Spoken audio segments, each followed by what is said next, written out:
Demand అలా ప్రభుత్వం మాకు ఇస్తాన్న హామీలు నెరవేర్చాలని మేము చేస్తున్నామండి. మాకు ప్రభుత్వం ఇస్తాన్న ఉద్యోగాలు ఇస్తే ఇట్లా రోడ్ల మీద కూర్చోవాల్సిన పరిస్థితి మాకు అవసరం ఉండదు కదా. ఇస్తా అంటారు, పోస్టులు మాత్రం ప్రమోషన్స్ ద్వారా భర్తీ చేస్తున్నారు. ఇట్లా ప్రమోషన్స్ ద్వారా భర్తీ చేసుకుంటూ పోతే ఇంతమంది యువత భవిష్యత్తు ఏం కావాలనేదే మా ప్రశ్న. అసలు నిరుద్యోగ ప్రభుత్వం అన్నప్పుడు నిరుద్యోగుల గురించి ఏమాత్రమైనా ఆలోచిస్తుందా? వాళ్ళకి కావాల్సినట్టుగా ప్రమోషన్స్ లో ఫిల్ చేసుకుంటున్నారు. ఆ లక్షల్లో నిరుద్యోగులు ఉంటే వేలల్లో వందల్లో ఉద్యోగాలు ఇస్తున్నారు.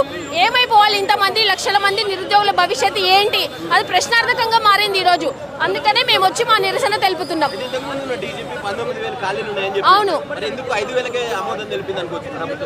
డీజీపీ గారిని అడిగితే ఏమంటారండి? డీజీపీ గారు ప్రభుత్వాన్ని బాధ్యత అంటారు. ఎందుకంటే ఫైనాన్షియల్ క్లియరెన్స్ ఇవ్వాల్సింది ప్రభుత్వమే కదా. ఇప్పుడు ఎవరైనా డిపార్ట్మెంట్ లో షార్టేజ్ ఉంది, స్టాఫ్ షార్టేజ్ ఉంది అంటే మొత్తం భర్తీ చేసుకోవడానికే చూస్తారు. కానీ ప్రభుత్వాలు ఎందుకు ఫైనాన్షియల్ క్లియరెన్స్ ఇస్తలేదు అంటే మొత్తం ప్రభుత్వాలు చేస్తున్న కుట్ర.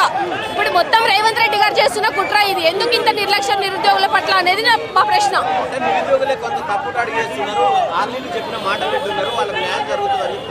ఎవరి మాటలు వింటారండి? ఎవరి మాటలు అడగండి. ఇప్పుడు ఒక్కరిద్దరు విన్నా కానీ ఇంతమందిని అడగండి. అంత దమ్మున్నోళ్ళు అయితే వచ్చి మాట్లాడాలి కదా నిరుద్యోగులతో. ఎందుకు మాట్లాడట్లేదు? నిరుద్యోగ ప్రభుత్వం అని చెప్పుకుంటారు కానీ ఏనాడు వచ్చి నిరుద్యోగులతో మాట్లాడలేదు కదా. మేము మాట్లాడమని కోరుతున్నాం. మాట్లాడితే కదా మా బాధలు మీకు తెలిసేది. ఊరికనే ఏదో బట్టగలిసి మీదేస్తే అయిపోదు కదా. ఇష్టానికి అంటే కైండ్ ఆఫ్ డైవర్షన్ పాలిటిక్స్. ఏ వీళ్ళు చెప్పించారు వాళ్ళు చెప్పించారు అంటే ఎవడు పట్టించుకోవడం ఉద్దేశం. 2 లక్షల ఉద్యోగాలు ఇస్తామని చెప్తే మీరు దాని గురించి ఫైట్ చేస్తున్నారు. 5,000కి ఆమోదం తెలపడాన్ని ఎట్లా చూస్తున్నారు? అది పూర్తిగా నిర్లక్ష్యమే.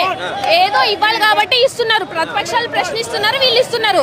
ఇచ్చినామని చెప్పుకోవడానికి నోటిఫికేషన్స్ తప్ప నిజంగా మా గురించి ఆలోచించి చేసింది ఏమీ లేదు.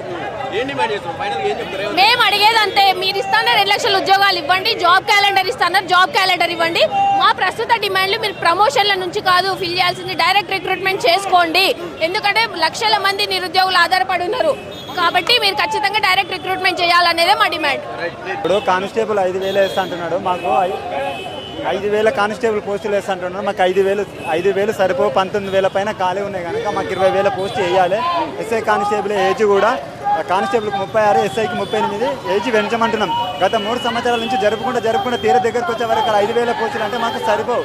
ఈ కాంగ్రెస్ ప్రభుత్వం ఏమన్నా నిరుద్యోగుల వల్ల వచ్చిందనగా 3 సంవత్సరాలు జరుపుకుంటూ వచ్చి మాకు 5,000 ఇస్తున్నాం, మాకు బిచ్చం వేసినట్టు ఉన్నది. మేము 5,000 తీసుకోవడానికి సిద్ధంగా లేదు. మాకు 20,000 పోస్టులు వేసి న్యాయం చేయాలి.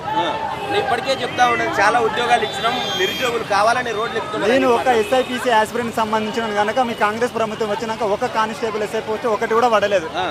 మామూలు ఒక 60,000 పోస్టులు ఏమి ఇచ్చింది కానీ ఎస్ఐపిసి ఒక్క పోస్ట్ కూడా పడలేదు. మాకు 5,000 సరిపోవు, 20,000 వేసి మాకు న్యాయం చేయాలి. ఇప్పుడు ఈ 5,000 ఇవ్వడం వల్ల 5,000 పూర్తిగా అందరికి అందుతాయా? ఏ కేటగిరీకి ఒక్క పోస్ట్ కూడా రాదు. 33 జిల్లాలు కదా, 5,000 పోస్టులు దేనికి సరిపోవు. ఇచ్చినటువంటి జీవోలు కూడా ఉన్నాయి చాలా వరకు. అవును, వాటి మాకైతే 20,000 పోస్టులు ఖచ్చితంగా కావాలి. 20,000 పోస్టులు వేసి న్యాయం చేయాలి.